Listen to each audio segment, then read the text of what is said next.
ওরা ওরা আমগরে পেঁয়াজের ভয় দেখায়, পেঁয়াজ হারামি কোথাকার, হ্যাঁ পেঁয়াজের, আমরা পেঁয়াজ দিবে না, আলু দিত না আমগরে, পেঁয়াজ তার বাপের, আলু ইন্ডিয়ার আব্বার।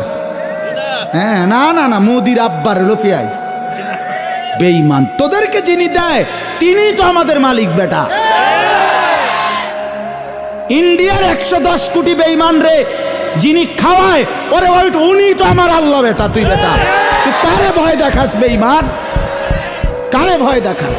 ওই সমস্ত 110 কোটি না বেটা, 1 লক্ষ কোটি ওই ইমানদার ভয় করে না। এজন্য ওই আধিপত্যবাদ, পৌত্তলিক, এই হিন্দুত্ববাদের ওদের হুঙ্কারে ইমানদার কখনোই ভয় পায় না। এই উপমহাদেশ মুসলমানরা শাসন করেছিল, হিন্দুস্তান মুসলমানরা শাসন করেছে, একদিন দুই দিন না, 550 বছর, 550 বছর। কি খামখেয়ালি কথা মিয়া।